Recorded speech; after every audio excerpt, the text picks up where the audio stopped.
Good morning. Today is a message for those that believe there is a creator that we call God, and we are the created.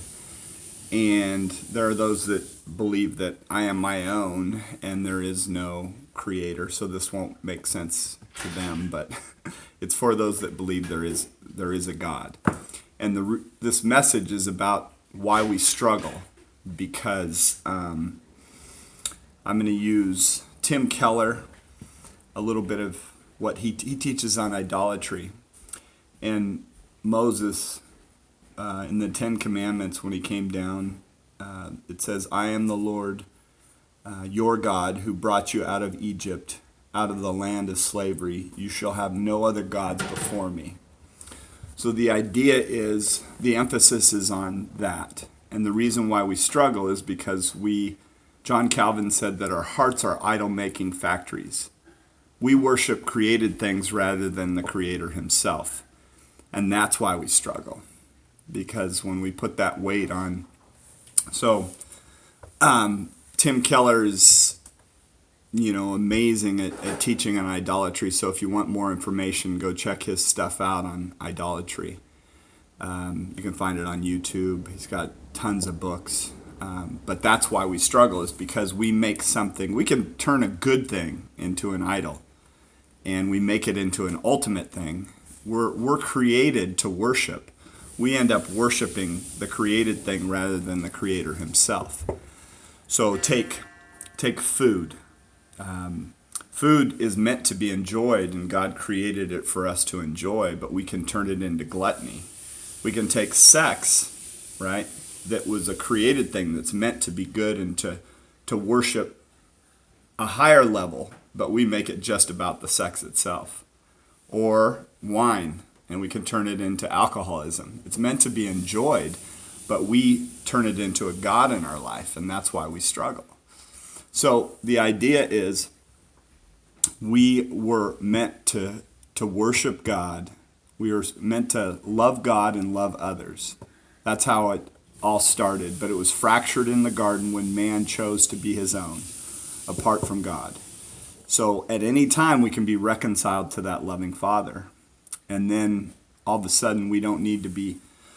So we turn it into, we think that somehow our life would be better if we better ourselves, right? Or we find that mythical one that's going to somehow satisfy our soul. Both of those are created things rather than the Creator Himself, right? So I'm not going to be able to fix me because my problem is my heart. That person's not going to be able to fix me because they're broken also, right? The world isn't going to satisfy the soul.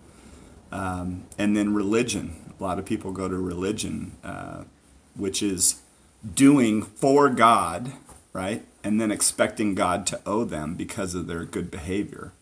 That's not it at all. That leaves us, empty, and we make that into a God. We can make religion into our God. It's only God Himself. When we submit our life to Him and we trust Him with our life, and then we experience His grace, His mercy, His love flowing through us, because now we're reconciled to what we were created for. It says in Genesis 1:26 and 1:27, it talks about He created man in His image, right? And then what happened is, so we're in the image of God, and then once the fall took place, that image was lost. But that's what it is when we come back to God and submit our life to Him, and we start worshiping Him rather than His created things. Whether that's ourselves, whether that's another person that we think somehow is going to satisfy that soul longing, they can't. The world can't. Alcohol, sex, you name it. None of those things are going to deal with the soul issues that we have because we're missing Him. We are meant to worship Him. We are meant to be connected to Him, and we're settling for something so far less. We're settling for created things rather than the Creator Himself. And that's what happened 7 years ago, is I just pushed my chips in and worshiped Him, right? And in that, we find freedom. But we settle for these little things that do not satisfy long term. In the moment they do, that's what sin does, is it allows us to have some kind of comfort in the moment. That pornography will satisfy in the moment, but in the long term it doesn't. It just leaves us empty and broken just as we were before. But in him we can be fulfilled.